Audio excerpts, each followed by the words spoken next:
समस्त चराचर जगत में विख्यात थे। उनके क्रोध की कोई सीमा न थी।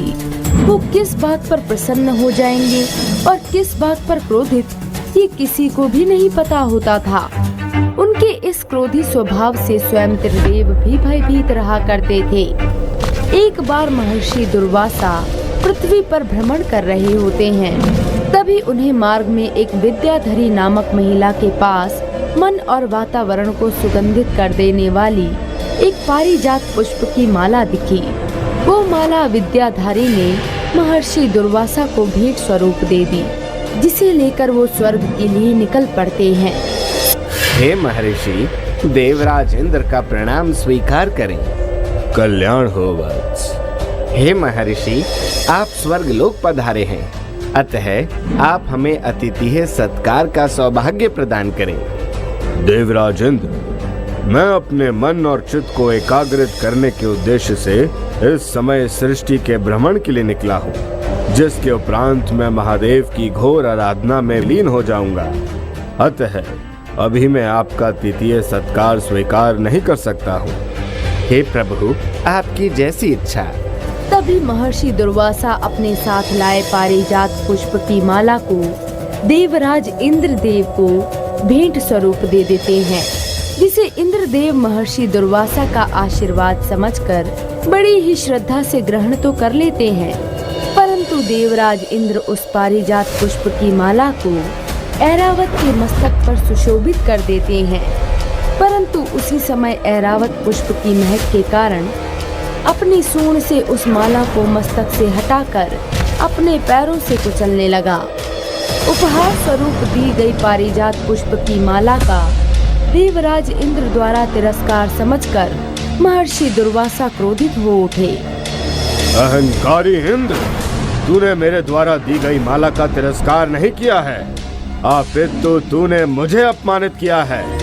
जा, तुझे मैं श्राप देता हूँ। जिस राज वैभव और स्वर्ग लोक का तुझे इतना अहंकार है, वो शीघ्र ही तुझसे छिन जाएगा और तू स्वर्ग विहीन होकर दर दर की ठोकरें खाएगा। हे महर्षि, क्षमा करें, मुझसे अनजाने में घोर अपराध हो गया। मैं क्षमा प्रार्थी हूँ, परंतु मेरे इस अपराध के लिए मुझे इतना कष्टकारी और महाभयंकर श्राप ना दें। मूर्ख इंद्र, मैं महर्षि दुर्वासा हूँ। तू मुझसे क्षमाशील होने की उम्मीद ना ही करे तो उचित होगा, क्योंकि मेरा दिया हुआ श्राप सिद्ध होकर रहेगा। ऐसा कहकर महर्षि दुर्वासा वहाँ से क्रोधित अवस्था में चले जाते हैं।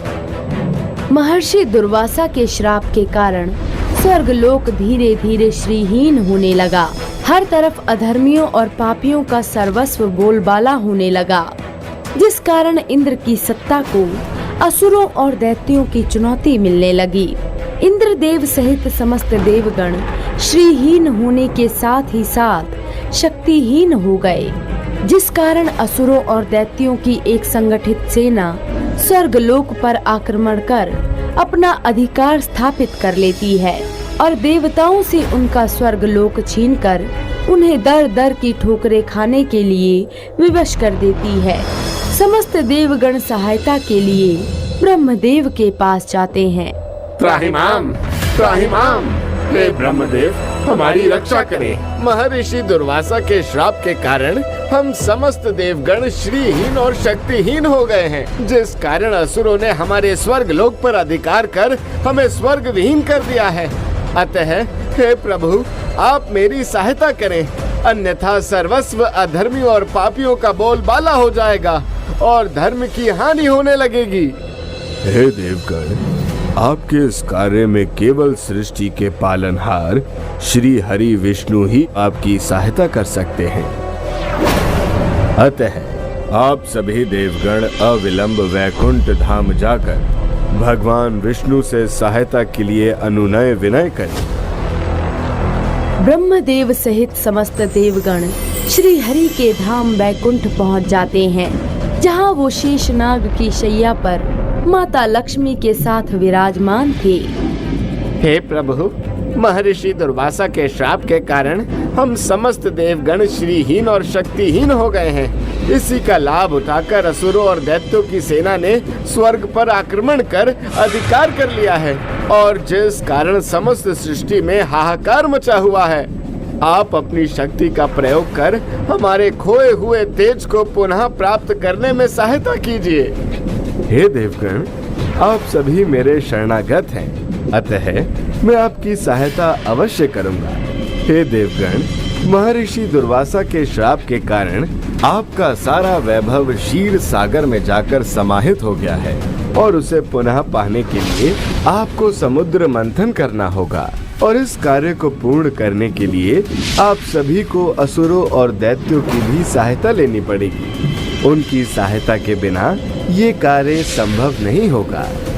हे प्रभु, क्षमा करें, परंतु असुर और दैत्य समाज हमारी सहायता क्यों करेंगे प्रभु? हे देवराज, समुद्र मंथन के उपरांत अमृत निकलेगा, अतः आप दैत्यराज बलि के पास जाकर उन्हें अमृत के विषय में अवगत कराएं। वे स्वतः अमृतत्व की इच्छा के कारण समुद्र मंथन में आपकी सहायता अवश्य करेंगे। देवराज इंद्र ने भगवान विष्णु का आदेश मानकर दैत्यराज बलि को अमृत पान के विषय में अवगत किया और साथ में अनेकानेक रत्न और आभूषणों के बारे में भी बताया। देवराज इंद्र से अमृत पान, आभूषणों और रत्नों की लालसा में दैत्यराज बलि समुद्र मंथन में देवताओं की सहायता के लिए तैयार हो जाते हैं। प्रिय दर्शकों, भगवान विष्णु के आदेश से इंद्रदेव ने दैत्यराज बलि से संधि कर ली। इसके उपरांत भगवान विष्णु ने अपनी माया से मंदार पर्वत को समुद्र के बीचों बीच ला खड़ा किया। अब मंदार पर्वत से समुद्र को मथने के लिए एक मजबूत रस्सी की आवश्यकता थी। तब भगवान विष्णु ने महादेव के गले में नागमाला के रूप में विराजने वाले वासुकी नाग को समुद्र मंथन के लिए रस्सी बनने का आग्रह किया। इसके बाद असुरों ने तय किया कि वो मजबूत धागे को पकड़ेंगे, जिसके बाद देवताओं और असुरों की सहायता से समुद्र मंथन आरंभ होते ही मंदराचल पर्वत समुद्र तल के रसातल में जाने लगा, जिसे देखकर देवता सहित असुर भयभीत हो गए। हे परमपिता, ये विशाल काय मंदराचल पर्वत समुद्र मंथन होने से पहले ही क्षीर सागर में समा जाएगा, फिर तो समुद्र मंथन संभव ही नहीं हो पाएगा।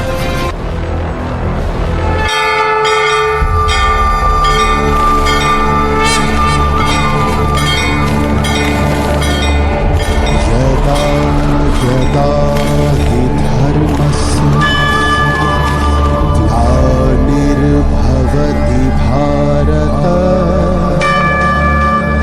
अभ्युत्थानम् अधर्मस्य तदात्मानं सृजाम्यहम्।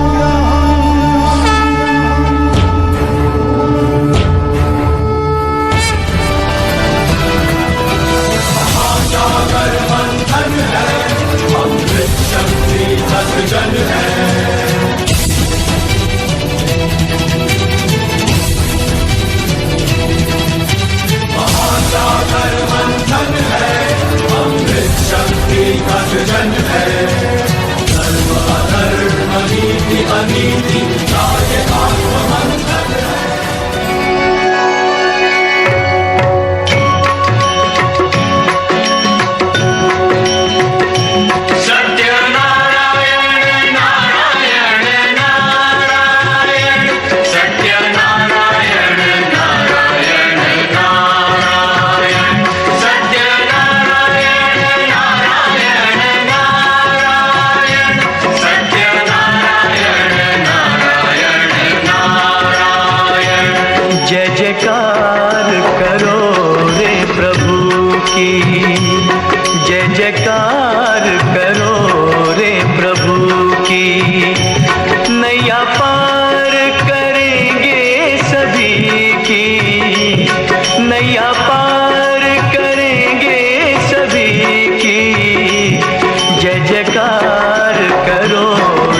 सिंहासन में अमृत सहित कुल 13 अमूल्य रत्नों की प्राप्ति हुई।